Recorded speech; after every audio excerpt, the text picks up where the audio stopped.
Kale had always been curious, but curiosity on the edge of the unknown often came with warnings. From the time he was a child, stories had been told about the Beast Queen, a creature both feared and revered by the native species of the planet Vera. They said no human should look upon her, that her eyes carried a power no one could survive.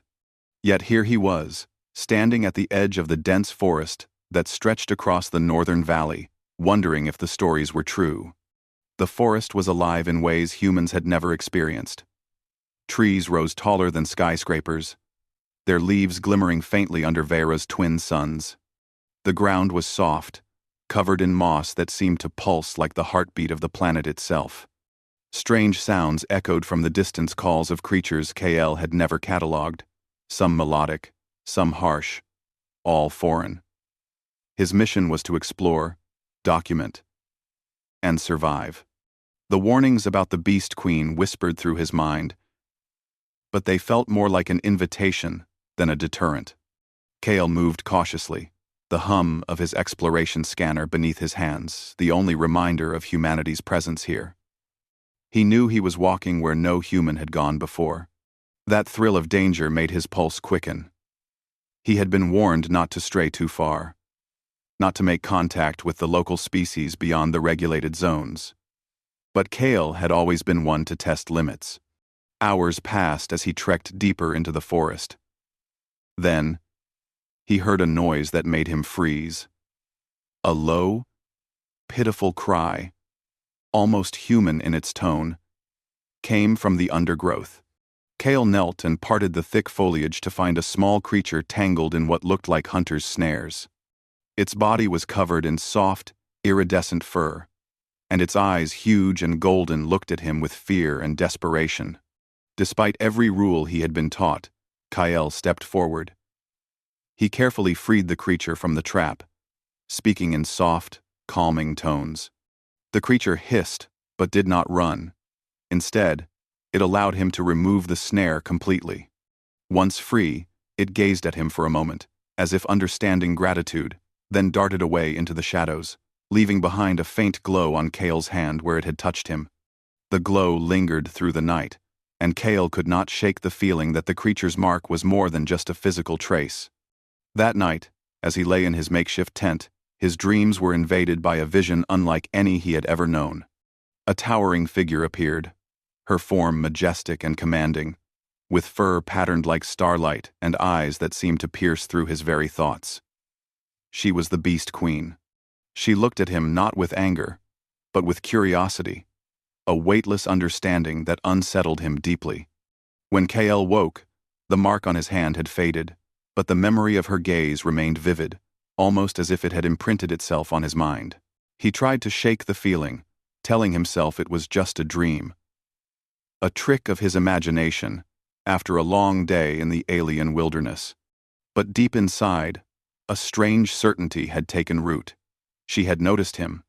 The next day, Kale's team at the base camp warned him again. "Stay away from the northern valley," said Lieutenant Mara, her voice sharp and anxious. "The Beast Queen is not a story for children. Anyone who ventures there never returns the same." Kale nodded, pretending to heed her warning, but his thoughts were already wandering back to the forest. There was a pull he could not explain, a force that drew him toward the unknown. Every human instinct told him to obey, but the human heart also thrived on courage and curiosity. By mid-afternoon, Kale found himself moving deeper into the Forbidden Valley, past the crystalline formations that caught the sun and through prisms across the ground. His steps were careful, every sense alert. Then, he saw movement among the giant ferns. A shadow, sleek and powerful, moved with an elegance that human muscles could never replicate. His breath caught. There she was, standing before him, taller than any human, yet graceful in every motion. Her fur shimmered under the light, and her eyes, golden and intelligent, locked onto his. Kale could feel the stories of terror rising within him. But those eyes did not carry malice. Instead, they held curiosity, as if she was trying to measure the depth of his heart. For a moment, neither spoke, Kale's mind raced, trying to reconcile the tales of fear with the reality in front of him. She stepped closer, and the ground seemed to hum with her presence. The air felt alive, vibrating with power he could neither understand nor resist. He realized, with a mix of awe and fear, that she had chosen to reveal herself to him. The queen did not speak in words but communicated in ways deeper than language. A gentle pressure in his mind, a pull toward understanding, made Kale realize she was offering him a choice: to retreat to safety or to step into a world that few humans had ever seen. Kale's heart pounded, but he did not step back. Curiosity and courage outweighed fear. He nodded ever so slightly, acknowledging her presence, accepting her unspoken invitation. The Beast Queen's eyes softened, and for the first time, Kale felt that humans might not be insignificant in this vast universe. Suddenly, movement erupted from the shadows. A group of creatures, guards of the queen, more intimidating than any human warrior, emerged. Their stance was protective, but not hostile toward Kale. He realized that by being chosen, he had become part of something far larger than himself, something ancient and powerful. The queen turned and moved toward the hidden depths of the valley, and Kale followed, drawn by a mixture of fear, wonder, and an undeniable connection. Every step into her world revealed new marvels: bioluminescent plants that pulsed with life, rivers that shimmered like liquid crystal, and creatures that moved with intelligence and grace unlike anything humans had encountered. As they reached a clearing, the queen paused and looked back. Kale understood the significance. This was the threshold of a choice that would bind him to a world beyond human understanding. By following her, he was accepting the responsibility of bridging two civilizations: a human among a species that had existed long before humanity even reached the stars. Night fell, and the valley glowed under Vera's twin moons. Kale felt an exhilaration he had never known. He had stepped into legend, defied warnings, and been noticed by a being whose power surpassed imagination. Yet beneath that excitement was a thread of uncertainty. What did it mean to be chosen? Would his people understand? Could he survive what was to come? The Beast Queen's gaze remained fixed on him, patient and unyielding, as if she could see all the questions swirling in his mind. Kale knew he had crossed a threshold. There was no turning back. Whatever lay ahead, humanity's story on this planet would never be the same. And in that moment, Kale understood something profound. The stories he had been told were warnings. Yes, but they were also invitations. They had prepared him for this encounter, not to instill fear, but to test courage. And now, chosen by the Beast Queen herself, he had become a part of something far greater than any human could have imagined. As the forest hummed with the night's energy, Kale felt the first real touch of destiny on his shoulders. The Beast Queen's presence beside him was both comforting and terrifying, a force that demanded respect and inspired wonder. The path ahead was uncertain, fraught with danger. But for the first time in his life, Kale felt alive in ways he had never known. He had looked at the Beast Queen, and she had chosen him. The night stretched on, filled with sounds and shadows of creatures unseen. Kale sat quietly, taking it all in, knowing that tomorrow would test him in ways he could not yet imagine. But for now, he allowed himself to feel the rarest of emotions: hope. For Kale, the forbidden encounter was only the beginning. Kale woke to the soft light of Vera's twin suns, filtering through the thick canopy above. The forest around him was alive with a symphony of sounds: bird-like creatures calling, leaves rustling, and the distant hum of something enormous moving in the shadows. He shifted carefully, aware that he was no longer in a place that could be measured by maps or scanned by his devices. This was the heart of the Beast Queen's territory, a world humans were not meant to understand. The Beast Queen was there, watching him as always. Her eyes glowed softly in the morning light, intelligent and aware. She stepped forward, her movements effortless and powerful, a being both beautiful and commanding. She did not speak. But Kael felt her communication as clearly as if she had whispered into his mind. She was guiding him, leading him deeper into her world. As they moved, Kael saw wonders beyond imagination. Giant trees stretched endlessly into the sky, their trunks wide enough to house entire human dwellings. Rivers shimmered with colors he could not name, and strange plants grew in patterns that seemed designed with intention rather than randomness. Every step into the forest revealed the intelligence and beauty of this alien planet. He realized that the Beast Queen's people had built a society perfectly attuned to this environment, unlike anything humans had ever achieved. Kael's mind raced with questions, but he knew to be patient. He had learned that here, observation was as important as action. The queen led him to a clearing, where several of her people waited. They were taller than humans, covered in fur, and their movements were precise and deliberate. At first, Kael felt fear. These beings were powerful, and he was an outsider. But as he stepped closer, he saw the way they regarded him not with hostility, but with curiosity, much like the queen herself. Over the next days, Kael began to learn the ways of the beast people. They communicated in a combination of gestures, sounds, and subtle mental impressions. Kael discovered that his own mind could adapt to this language if he listened closely, opening a channel of understanding he had never imagined possible. He realized that these beings were not only strong and intelligent, but also deeply social, valuing honor, courage, and loyalty above all else. The more time he spent among them, the more Kael understood the weight of being chosen. The queen had not merely noticed him. She had recognized something within him that aligned with her values. Kael had to prove himself worthy, not through strength alone, but through judgment, compassion, and insight. He began to see his human qualities not just curiosity, but empathy, resilience, and creativity as tools that could bridge the gap between their species. But not everyone welcomed him.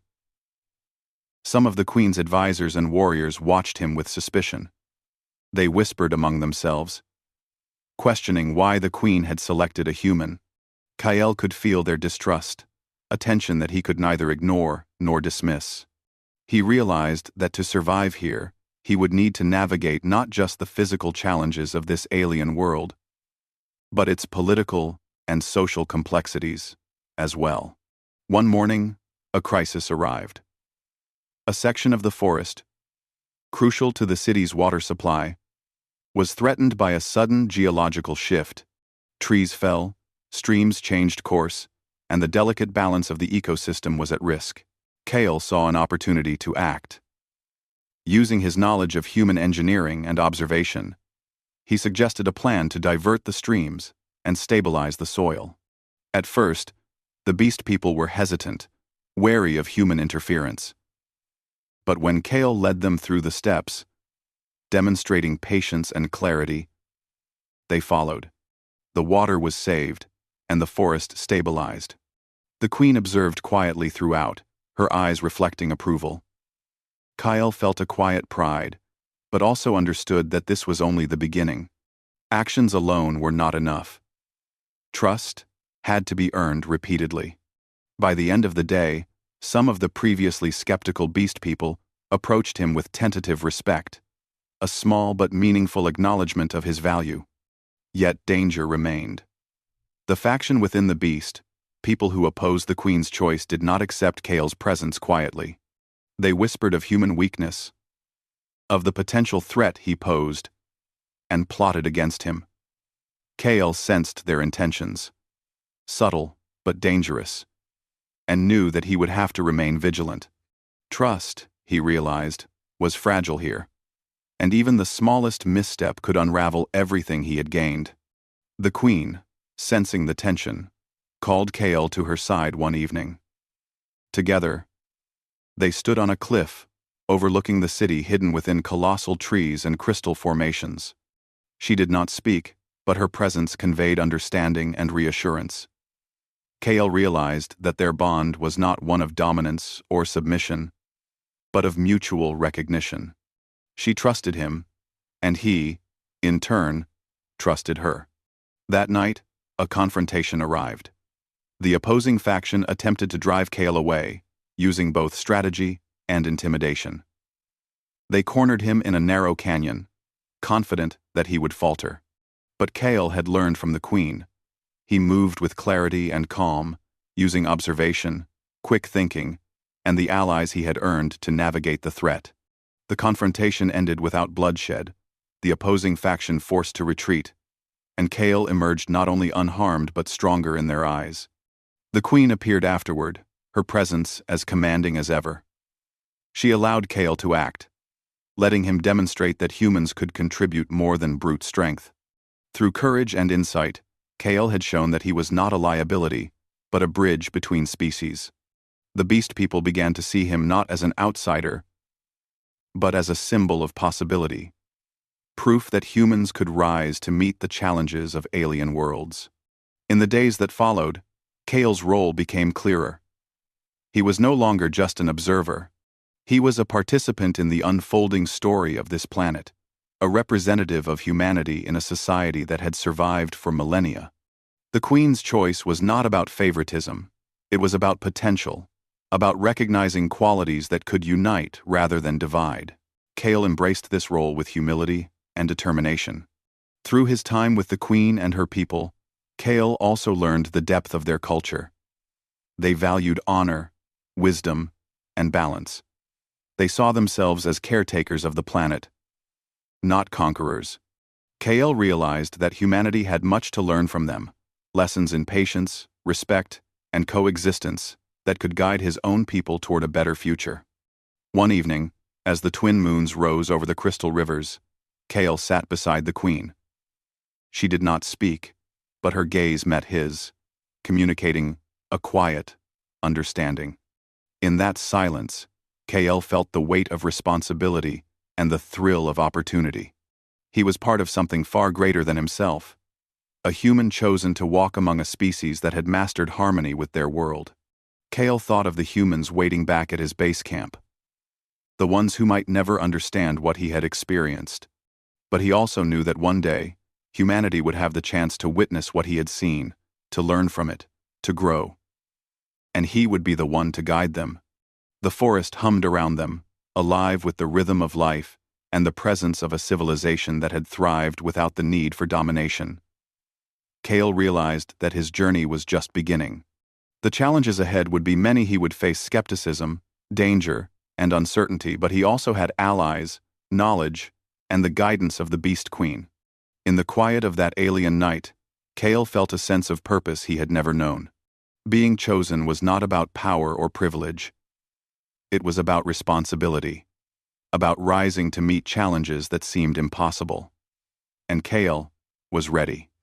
The Queen's eyes met his once more, a silent promise of partnership and guidance. Kael understood that he had been given a rare gift, the chance to shape the future, not just for himself, but for both humanity and the beast people. And as the wind rustled through the trees and the rivers reflected the moon's light, Kael stepped forward into a world of wonder, danger, and possibility, ready to prove that humans could rise to greatness, even on a planet that had once seemed so distant and unknowable. For Kael, the Queen's choice was more than fate. It was a challenge, an invitation, and a new beginning. And he would not falter.